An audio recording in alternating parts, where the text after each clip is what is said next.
Agenda नहीं चलेगा, ये बीजेपी की तरफ से कहा गया है। और साथ ही साथ विधानसभा में जय श्री राम के नारे भी सुनाई दिए। तो ये बड़ी खबर आ रही है, ये आप श्रीनगर से बड़ी खबर देख रहे हैं और तस्वीरों के माध्यम से आपको दिखाने की कोशिश कर रहे हैं कि किस तरह से हंगामा बरपा हुआ है विधानसभा में। विधानसभा ने प्रस्ताव पास किया और साथ ही साथ जय श्री राम के नारे भी लगे।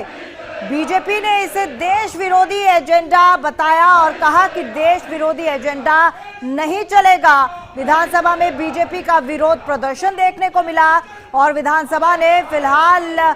प्रस्ताव जो है वो पास कर दिया है। 370 बहाल करने के लिए प्रस्ताव को पास कर दिया गया है। जेके विधानसभा में भारी हंगामा देखने को मिला और जम्मू कश्मीर से जुड़ी ये बड़ी खबर आपको बता रहे हैं। जम्मू कश्मीर विधानसभा में भारी हंगामा देखने को मिला। ये तस्वीरें आप देख सकते हैं विधानसभा की, जहां पर भारी हंगामा देखने को मिला। 370 को लेकर प्रस्ताव पास किया गया, जिसे बीजेपी ने एजेंडा विरोधी एजेंडा बताया, देश विरोधी एजेंडा बताया बीजेपी ने। रमन सैनी इसी खबर पर हमारे साथ लाइव जुड़ चुके हैं ज्यादा जानकारी के साथ। रमन, 370 बहाल करने के लिए प्रस्ताव दिया गया, क्या कुछ अब विधानसभा में चल रहा है और इस प्रस्ताव को पास कर लिया गया? तमन्ना, देखिए मैं आपको यहाँ पर बताना चाहूंगा, थोड़ी सी टेक्निकलिटी है इसमें, क्योंकि जो रेजोल्यूशन पास किया गया है उसमें 370 नहीं लिखा गया, उसमें लिखा गया है special status of Jammu and Kashmir. बात वही है, लेकिन इसको थोड़ा सा घुमाकर जो है वो पेश किया गया है। और जिस तरीके से जम्मू कश्मीर सरकार के जो डिप्टी चीफ मिनिस्टर हैं सुरेंद्र चौधरी, नेशनल कॉन्फ्रेंस के नेता हैं, उनकी तरफ से इस रेजोल्यूशन को मूव किया गया और उसको तुरंत ही बिना किसी बहस के स्पीकर के द्वारा पारित कर दिया गया, जिसको लेकर विधानसभा के अंदर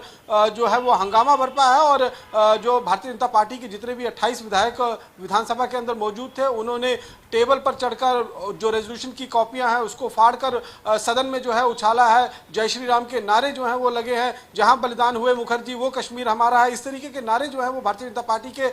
जो विधायक हैं उनकी तरफ से सदन के अंदर लगाए गए हैं। और सदन में बहुत ज्यादा हंगामे को देखते हुए स्पीकर अब्दुल रहीम राठौर ने फिलहाल जो असेंबली की कार्रवाई है उसको स्थगित कर दिया है। लेकिन निश्चित रूप में जिस तरीके से एक हम ये कह सकते हैं कि माइलेज लेने की कोशिश सभी की तरफ से हो रही है। हमने देखा कि जिस दिन पहले दिन जम्मू कश्मीर सरकार का जो है गठन होने के बाद जो पहले विधानसभा का पहला दिन था, उसी दिन पीडीपी की तरफ से इस रेजोल्यूशन धारा 370 के रेजोल्यूशन को पेश करने की बात जो है वो कही गई। उसके बाद सज्जाद लोन जो है इस रेजोल्यूशन को पेश करने की तैयारी कर रहे थे। ऐसे में नेशनल कॉन्फ्रेंस कहीं ना कहीं दबाव अपने आप के महसूस कर रही थी कि अगर किसी और की तरफ से ये रेजोल्यूशन पेश कर दिया जाता है तो फिर उनकी फसीहत जो है वो कश्मीर घाटी के अंदर कहीं ना कहीं देखने को मिल सकती है। इसीलिए आनन फानन में सुरेंद्र चौधरी जो एक हिंदू चेहरा है, जम्मू से आते हैं, डिप्टी चीफ मिनिस्टर हैं, उनके द्वारा इस रेजोल्यूशन को पढ़वाकर ये बताने की कोशिश की गई है कि जम्मू और कश्मीर दोनों के लोगों ने मिलकर ये जो रेजोल्यूशन विधानसभा के अंदर पेश किया है और उसे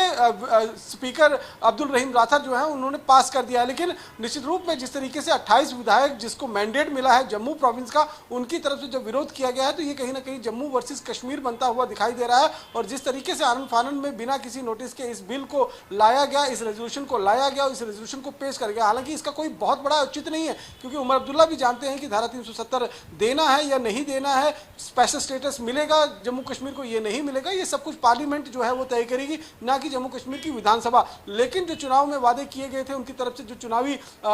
जब जनसभाएं चल रही थी, जब प्रचार चल रहा था, जो जनता के बीच में लोगों को कहा गया, तो उसकी खाना पूर्ति के लिए जरूर नेशनल कॉन्फ्रेंस की तरफ से ये मूव जो है वो खेला गया है। उनको भी मालूम है कि इसका कोई बहुत ज्यादा औचित्य नहीं है, कोई इस पर बहुत ज्यादा फर्क पड़ने वाला ही नहीं है कि अगर विधानसभा से एक special status of Jammu Kashmir का रेजोल्यूशन पास होकर आगे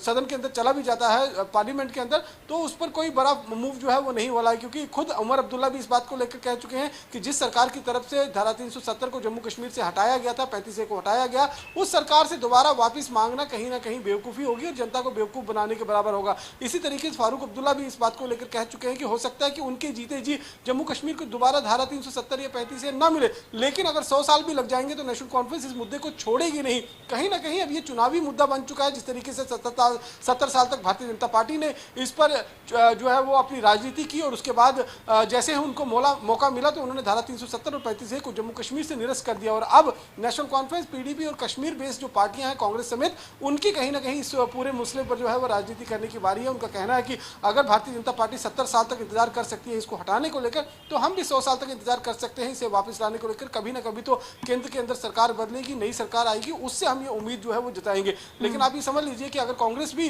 सेंटर के अंदर वापसी करती है तो उनके लिए भी धारा 370 को वापस लाना जो है वो इतना आसान नहीं होगा, क्योंकि ये देशव्यापी मुद्दा बन जाएगा और इसको भारतीय जनता पार्टी जिस तरीके से उछालेगी तो पूरे देश की राजनीति पर जो है इसका फर्क जो है वो कांग्रेस को पड़ेगा। तो अब जम्मू कश्मीर में जिस तरीके से कल मैंने जो जम्मू कश्मीर के नए प्रधान बने हैं भारतीय जनता पार्टी के उनके साथ बातचीत की, तो उन्होंने कहा कि देखिए ये अब ठंडे बस्ते में चला गया है, अब ये मर चुका है, धारा 370 की कब्र में पहुंच चुका है, अब ये वापस जिंदा लौटकर वापस आने वाला नहीं है। अगर कुछ पार्टियां इसके नाम पर जम्मू कश्मीर की जनता को बेवकूफ बनाना चाहती हैं, अपनी राजनीति रोटियां सेकना चाहती हैं, तो वो सेकती रहें, इससे कोई फर्क जो है वो पड़ने वाला नहीं है। तमन्ना, यानी कि रमन कुल मिला के देखा जाए तो सिर्फ एक कोरम भरने के लिए किया गया, क्योंकि अभी हमने परसों भी देखा था कि पीडीपी की तरफ से, पीडीपी विधायक की तरफ से जब ये प्रस्ताव लाया गया 370 को लेकर, और 2019 के बाद देखिए जम्मू कश्मीर की अगर हम बात करें तो 370 को लेकर हमेशा राजनीति गर्माती रही है और ये मुद्दा जो है गाहे बगाहे आता रहा है। ऐसे में सिर्फ और सिर्फ माहौल बनाने के लिए किया गया, क्योंकि जैसा कि आप भी कह रहे हैं कि इसका ज्यादा फर्क पड़ने वाला नहीं है, ज्यादा औचित्य इसका कुछ है नहीं। या बिल्कुल निश्चित रूप में सिर्फ और सिर्फ खाना पूर्ति के लिए जम्मू कश्मीर की जनता को दिखाने के लिए ये रेजोल्यूशन जो है वो पेश किया गया और उसको विधानसभा में स्पीकर के द्वारा पास करवाया गया, ताकि वो जनता के बीच में जाकर ये कह सके देखिए हमने तो जो रेजोल्यूशन पास करने की बात कही थी उस रेजोल्यूशन को पास कर हमने पार्लियामेंट में भेज दिया है। अब धारा 370 मिलना है या नहीं मिलना है, 35 से मिलना है या नहीं मिलना है, स्पेशल पावर एक्ट 371 के रूप में मिलेगा या नहीं मिलेगा, वो सब कुछ जो है वो केंद्र को डिसाइड करना है, केंद्र सरकार को डिसाइड करना है और देश की पार्लियामेंट को डिसाइड करना है। तो इसमें विधानसभा का कोई बहुत रोल जो है वो बनता नहीं है। लेकिन क्योंकि इसे पिछले 5-6 सालों से 2019 5 अगस्त 2019 से ही लेकर लगातार इस पर जिस तरीके से राजनीति होती रही है उस राजनीति का हिस्सा जरूर धारा 370 रही है। लेकिन आप टेक्निकल देखिए, टेक्निकल वर्ड जो है इसमें इस्तेमाल किया गया है, जो स्पेशल पावर, जो स्पेशल एक्ट जो है वो यहाँ पर स्पेशल स्टेटस जो है वो जम्मू कश्मीर को जो दिया गया था वो यहाँ पर जो है वो कहीं ना कहीं पेश गया। यहाँ इस समय मैं आपको यहाँ पर दिखा दूं कि लेफ्टिनेंट गवर्नर मनोज सिन्हा भी यहाँ पर आए हुए हैं। मैं एक बार कोशिश करूंगा कि उनसे अगर बातचीत हो सके, क्योंकि इस पूरे मुद्दे को लेकर जिस तरीके से इस समय बहुत ज्यादा हंगामा विधानसभा के अंदर बरपा है उसको लेकर आप साफ तौर पर अंदाजा लगा सकते हैं कि किस तरीके से जम्मू कश्मीर के अंदर इस समय ये देवेंद्र सिंह राणा के घर से जो है वो जिनकी मृत्यु हुई थी भारतीय जनता पार्टी के विधायक, उनके घर से लेफ्टिनेंट गवर्नर मनोज सिन्हा जो है वो यहाँ पर निकल रहे हैं और कोशिश करेंगे उनसे बातचीत करने को लेकर, अगर इस मुद्दे पर वो जो है वो कुछ कर सके तो हम बात करने की कोशिश करेंगे। पीछे से बोलो एक बाइट देखिए, लेफ्टिनेंट